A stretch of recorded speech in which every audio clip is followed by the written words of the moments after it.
BBC বাংলার অধিবেশন প্রবাহতে আপনাদের স্বাগত। আজ আপনাদের সাথে লন্ডন স্টুডিও থেকে আছি মানসী বড়ুয়া, আর ঢাকায় আমার সাথে থাকছেন আকবর হোসেন। বাংলাদেশের সর্বশেষ গুরুত্বপূর্ণ আপডেট সংবাদে আপনাকে স্বাগত। শুরুতেই সংবাদ শিরোনাম, পরে বিস্তারিত। প্রথমেই জানাবো, নজরুল বিশ্ববিদ্যালয়ে ছাত্রদলের দুই গ্রুপের দফায় দফায় সংঘর্ষ। জাতীয় কবি নজরুল ইসলাম বিশ্ববিদ্যালয় শাখা ছাত্রদলের দুই পক্ষের মধ্যে দফায় দফায় সংঘর্ষের ঘটনা ঘটেছে। বিশ্ববিদ্যালয় শাখা ছাত্রদল বহিষ্কৃত ছাত্রলীগ নেতার অন্তর্ভুক্তিকে কেন্দ্র করে এই সংঘর্ষের সূত্রপাত হয়েছে বলে অভিযোগ উঠেছে।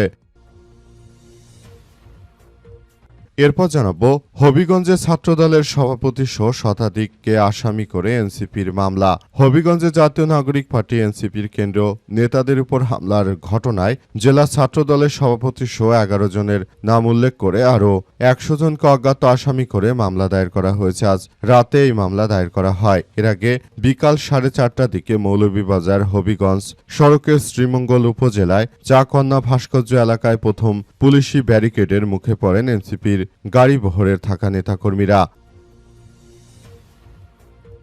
এবারে জানাবো, বাংলাদেশ থেকে 3 লক্ষ রোহিঙ্গা ফেরত নেবে মিয়ানমার, বললেন আনোয়ার ইব্রাহিম।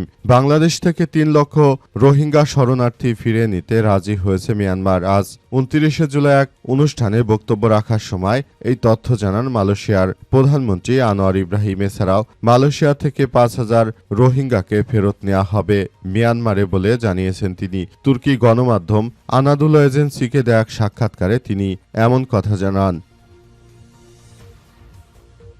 এদিকে বিরোধী দলীয় চিফ হুইপকে সড়কে হেনস্থার ঘটনায় 11 দলীয় ঐক্যের নিন্দা। হবিগঞ্জে জাতীয় নাগরিক পার্টি এনসিপির নেতাদের গাড়ি বহরে হামলা এবং বিরোধী দলীয় চিফ হুইপ নেতাদেরকে রাস্তায় পুলিশ কর্তৃক হেনস্থার তীব্র নিন্দা ও প্রতিবাদ জানিয়েছে 11 দলীয় ঐক্যজোট। 11 দলীয় ঐক্যজোটের সমন্বয়ক ডক্টর এইচ.এম. হামিদুর রহমান আজাদ স্বাক্ষরিত এক বিবৃতিতে এই প্রতিবাদ জানানো হয়। এবং সর্বশেষ জানাবো, পাকিস্তানের তল্লাশি চৌকিতে হামলা, নিহত 15 জন সেনা। পাকিস্তানের উত্তরাঞ্চলীয় খাইবার পাখতুনখোয়া প্রদেশের একটি তল্লাশি চৌকিতে সশস্ত্র জঙ্গি হামলা, অন্তত 7 জন পুলিশ কর্মকর্তা এবং 8 জন হামলাকারী নিহত হয়েছে। একাধিক রক্তক্ষয়ী সংঘর্ষের পর এই হামলার খবর নিশ্চিত করেছে জিও নিউজের বরাতে টিআরটি ওয়ার্ল্ড। জানায় যে এতে আরও 22 জন সেনা সদস্য গুরুতরভাবে আহত হয়েছে। প্রিয় দর্শক, এতক্ষণ শুনছিলেন সংবাদ শিরোনাম, এবার বিস্তারিত। তবে তার আগে বন্ধুরা, অনুরোধ থাকবে এই সংবাদটিতে একটি লাইক দিন। এই চ্যানেলে আপনি নতুন হয়ে থাকলে আমাদের সংবাদটি দেখতে দেখতে চ্যানেলটি সাবস্ক্রাইব করে রাখুন। কমেন্ট করে বন্ধুরা আপনার মূল্যবান মতামত জানিয়ে দিন আপনি বিশ্বের কোন দেশ থেকে বা বাংলাদেশের কোন স্থান থেকে আমাদের সংবাদটি দেখছেন এবং শুনছেন। আর বন্ধুরা, সংবাদটি আপনার সোশ্যাল মিডিয়া ফেসবুকে শেয়ার করে বন্ধুদেরও দেখার সুযোগ করে দিন। গাজা যুদ্ধে আপনি যদি নিরীহ ফিলিস্তিনিদের ভালোবেসে থাকেন বন্ধুরা, কমেন্টে ইয়েস লিখে পুরো বিশ্ববাসীকে আমাদের এই তাজা আপডেটটি দেখার সুযোগ করে দিন। এবারে বিস্তারিত। বাংলাদেশ থেকে 3 লক্ষ রোহিঙ্গা ফেরত নেবে মিয়ানমার, বললেন আনোয়ার ইব্রাহিম।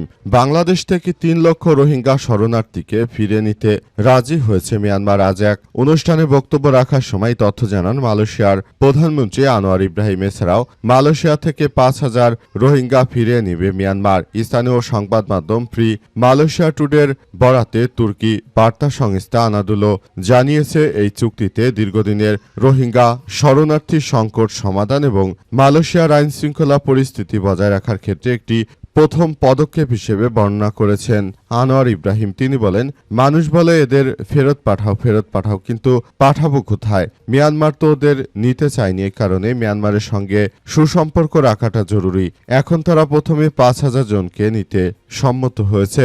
এছাড়াও আনোয়ার ইব্রাহিম আরও জানান যে মিয়ানমার বর্তমানে বাংলাদেশে বসবাসকারী প্রায় 3 লক্ষ রোহিঙ্গাকে ফিরে নিতে রাজি হয়েছে। তবে এই প্রত্যাবাসন প্রক্রিয়া নির্দিষ্ট কোনো সময়সীমা উল্লেখ করেননি তিনি। সম্প্রতি সম্প্রতি পেনাং রাজ্যের একটি আবাসন ছেড়ে শতাধিক রোহিঙ্গা কুয়ালালামপুরে জাতিসংঘ শরণার্থী সংস্থার কার্যালয়ের সামনে জড়ো হওয়ার কয়েকদিন পরই প্রধানমন্ত্রী এই ঘোষণা দিলেন। পরবর্তীতে রোহিঙ্গা ওই দলটিকে কুয়ালালামপুর, সেলানগড় এবং পেনাংয়ের বিভিন্ন অস্থায়ী আশ্রয় কেন্দ্রে স্থানান্তরিত করা হয়েছে। মালয়েশিয়া কর্তৃপক্ষ আনোয়ার ইব্রাহিম জোর দিয়ে বলেন যে এই আঞ্চলিক শরণার্থী সংকটের একটি দীর্ঘমেয়াদী সমাধানের লক্ষ্যে মিয়ানমারের সঙ্গে আলোচনা অব্যাহত রাখতে হবে বলে জানিয়েছেন তিনি, এবং তিনি মনে করেন দ্রুততম সময়ের মধ্যে মিয়ানমার যেন তাদের এই কার্যক্রম অব্যাহত রাখে। তারা যদি আমাদের দেশ থেকে তাদের এই নাগরিকদের না নেয় সেক্ষেত্রে এক ভয়াবহ বিপর্যয়কর পরিস্থিতি আসতে চলেছে। সুতরাং আমরা সবাইকে বলতে চাই যে মিয়ানমারের সরকারের উচিত এই মুহূর্তে তাদের এই নাগরিকদের তাদের নিজ নিজ দেশে ফেরত নেওয়া, কারণ তাদের এই নাগরিকরাই আমাদের দেশের আইন শৃঙ্খলার জন্য একরকম থ্রেট হয়ে দাঁড়িয়েছে। যেমনটা বাংলাদেশে প্রায় 10 থেকে 12 লক্ষ রোহিঙ্গা এই মুহূর্তে রয়েছে এবং তারা বাংলাদেশটাকে একরকম ধ্বংসস্তূপে পরিণত করছে। সুতরাং এই অবস্থা বিবেচনা করে এই মুহূর্তে রোহিঙ্গাদেরকে অবশ্যই ফেরত নেওয়া উচিত বলে মনে করেন আনোয়ার ইব্রাহিম। তাই বিষয়গুলো নিয়ে তিনি খুবই গুরুত্ব সহকারে কার্যক্রম চালিয়ে যাচ্ছেন। শেষ পর্যন্ত তার এই ধরনের প্রচেষ্টা যেন সফল হয় সেই আশা থাকবে আমাদের। আমরা মনে করি এই মুহূর্তে আসলে মিয়ানমার যে ধরনের কার্যক্রম করছে সেটা কোনো সভ্য দেশের কাতারে পড়ে না। তারা আসলে যেভাবে তাদের নিজ দেশের নাগরিকদের ঠেলে পাঠিয়ে দিয়েছে এটা গ্রহণযোগ্য নয়। হবিগঞ্জে ছাত্রদলের সভাপতি সহ শতাধিককে আসামি করে এনসিপির মামলা। হবিগঞ্জে জাতীয় নাগরিক পার্টি এনসিপির কেন্দ্র নেতাদের উপর হামলার ঘটনায় জেলা ছাত্রদলের সভাপতি সহ 11 জনের নাম উল্লেখ করে আরও 100 জনকে অজ্ঞাত আসামি করে মামলা দায়ের করা হয়েছে। আজ রাতে এই মামলা দায়ের করা হয়। এর আগে বিকাল 4টার দিকে মৌলভীবাজার হবিগঞ্জ সড়কের শ্রীমঙ্গল উপজেলায় চাকন্যা ভাস্কর্য এলাকায় প্রথম পুলিশি ব্যারিকেডের মুখে পড়ে এনসিপির গাড়ি বহরের সময় গাড়ি থেকে নেমে পুলিশের সঙ্গে কথা কাটাকাটি হয় এনসিপির আহ্বায়ক নাইদ ইসলাম, সদস্য সচিব আক্তার হোসেন, দক্ষিণ অঞ্চলের মুখ্য সংগঠক হাসনাত আব্দুল্লাহ, উত্তর অঞ্চলের মুখ্য সংগঠক সার্জিস আলম, মুখ্য সমন্বয়ক নাসির উদ্দিন পাটোয়ারি এবং ডাক্তার মাহমুদা মিতু সহ কেন্দ্রীয় নেতারা। এক পর্যায়ে পুলিশের সঙ্গে এনসিপির নেতাকর্মীদের ধাক্কাধাক্কি এবং পাল্টাপাল্টি সংঘর্ষের ঘটনা ঘটে। সময় হাসনাত আব্দুল্লাহ ও নাসির উদ্দিন পাটোয়ারিকে পুলিশের সঙ্গে বাকবিতণ্ডা ও ধাক্কাধাক্কিতে জড়িয়ে পড়তে দেখা যায়। পুলিশ তাদের সরিয়ে দেওয়ার চেষ্টা করে এবং শেষ পর্যন্ত আসলে পরিস্থিতি ভিন্ন দিকে চলে যায়। অবস্থায় শেষ পর্যন্ত পরিস্থিতি কোন দিকে যাবে সেটি এখন পর্যন্ত বোঝা যাচ্ছে না, তবে সবকিছু খুবই খারাপের দিকে চলে যাচ্ছে। অবস্থায় বিএনপি সন্ত্রাসী ছাত্র দল আসলে দেশটাকে আবারও একটি বিশৃঙ্খলা দিকে নিয়ে যাচ্ছে। তারা বিরোধী দলীয় নেতাকর্মীদের উপর হামলা করে যে ত্রাসের রাজত্ব সৃষ্টি করতে চায় সেটি আসলে কোনোভাবেই গ্রহণযোগ্য নয়। নজরুল বিশ্ববিদ্যালয়ে ছাত্রদলের 2 গ্রুপের দফায় দফায় হামলা সংঘর্ষ। জাতীয় কবি নজরুল ইসলাম বিশ্ববিদ্যালয়ে শাখা ছাত্রদলের 2 পক্ষের মধ্যে দফায় দফায় সংঘর্ষের ঘটনা ঘটেছে। বিশ্ববিদ্যালয় শাখা ছাত্রদলের বহিষ্কৃত ছাত্রলীগ নেতার অন্তর্ভুক্তিকে কেন্দ্র করে এই সংঘর্ষের সূত্রপাত হয়েছে বলে অভিযোগ পাওয়া গেছে। প্রত্যক্ষদর্শী সূত্র থেকে জানা গেছে যে আজ দিবাগত রাত 12টার দিকে বিদ্রোহী হলের সামনে সিনিয়র ও জুনিয়রদের মধ্যে কথা কাটাকাটির এক পর্যায়ে হাতাহাতি এবং সংঘর্ষের ঘটনা ঘটে। প্রথম দফায় সংঘর্ষে মার খেয়ে আহত অবস্থায় হাসপাতালে প্রাথমিক চিকিৎসা নেন শাখা ছাত্রদলের যুগ্ম আহ্বায়ক শাহজালাল আহমেদ জনি। এ ঘটনার কয়েক ঘণ্টা পর বুধবার 29শে জুলাই বিশ্ববিদ্যালয় অগ্নিবীণা হলের ডাইনিং এর দ্বিতীয় দফায় সংঘর্ষের ঘটনা ঘটে। সিসিটিভি ফুটেজে দেখা গেছে যে অগ্নিবীণা হলের ডাইনিংয়ে খাবার খাওয়ার সময় ইলেকট্রিক্যাল অ্যান্ড ইলেকট্রনিক্স ইঞ্জিনিয়ারিং বিভাগের শিক্ষার্থী ও ছাত্রদল কর্মী রিজানুল করিম রাব্বি ছাত্রদলের এক পক্ষের হামলার শিকার হন। পরে আহত অবস্থায় তাকে হাসপাতালে ভর্তি করা হয়। ফুটেজে হামলাকারীদের হাতে লাঠি ও লোহার রড দেখা যায়। এই হামলার ঘটনাকে কেন্দ্র করে ছাত্রদলের 2 পক্ষের মধ্যে উত্তেজনা ছড়িয়ে পড়ে। পরে কিছুক্ষণ পরই উভয় পক্ষের মধ্যে আবারও তীব্র সমস্যার সৃষ্টি হয়। অগ্নিবীণা এবং বিদ্রোহী হলের সামনে মুখোমুখি হলে দ্বিতীয় দফায় সংঘর্ষের ঘটনায় জড়িয়ে পড়েন ছাত্রদলের নেতাকর্মীরা।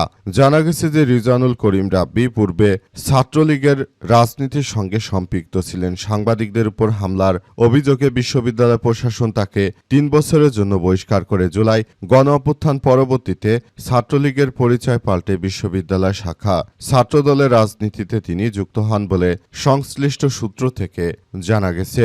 বরঞ্চ তিনি সুবিধা নেওয়ার জন্য তিনি এই মুহূর্তে আসলে ছাত্রদলের নেতাকর্মীদের সঙ্গে যোগ দিয়ে তিনি মূলত একটি ত্রাসের রাজত্ব কায়েম করতে চান, কিন্তু তার এই ধরনের স্বপ্ন কখনোই সার্থক করতে দেবে না ছাত্রদল। বিরোধী দলীয় চিফ হুইপকে সড়কে হেনস্থার ঘটনায় 11 দলীয় ঐক্যের নিন্দা। হবিগঞ্জে জাতীয় নাগরিক পার্টি এনসিপি নেতাদের গাড়ি ভরে হামলা এবং বিরোধী দলীয় চিফ হুইপ নেতাদেরকে রাস্তায় পুলিশি কর্তৃক হেনস্থার তীব্র নিন্দা ও প্রতিবাদ জানিয়েছে 11 দলীয় জাতীয় ঐক্যজোট। আজ 29 জুলাই রাতে 11 দলীয় ঐক্যজোটের সমন্বয়ক ডক্টর এইচ.এম. হামিদুর রহমান আজাদ স্বাক্ষরিত এক বিবৃতিতে এই প্রতিবাদ জানানো হয়েছে।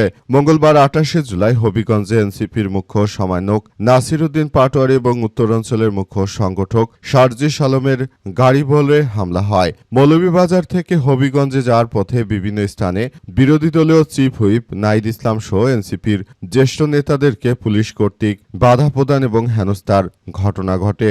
বিবৃতিতে আরও বলা হয়েছে যে তিনি বলেন, গত 28 জুলাই সন্ধ্যা 7টার দিকে হবিগঞ্জ শহরের কোর্ট মসজিদ ও জেলা প্রশাসক কার্যালয়ের সামনে জুলাই পদযাত্রা 2026 কর্মসূচি শেষ করে বাসায় ফেরার পথে জাতীয় নাগরিক পার্টি এনসিপি শীর্ষ নেতাদের গাড়ি ভরে সন্ত্রাসী হামলা ও ভাঙচুর চালানো হয়। ওই হামলার প্রতিবাদে 29 জুলাই হবিগঞ্জে এক কর্মসূচিতে যোগ দিতে যাওয়ার পথে 144 ধারা জারি করে মৌলভীবাজার, শ্রীমঙ্গল ও বিভিন্ন স্থানে বিরোধী দলীয় চিফ হুইপ ও এনসিপির আহ্বায়ক নাইদ ইসলাম সহ জ্যেষ্ঠ নেতাদের পুলিশ কর্তৃক আটকে দেয়া গণতান্ত্রিক অধিকার হরণে শামিল। আমরা এই ধরনের আচরণে তীব্র নিন্দা জানাচ্ছি। একই সঙ্গে দায়ীদের চিহ্নিত করে দ্রুত আইনগত ব্যবস্থা নেওয়ার দাবি জানাচ্ছি।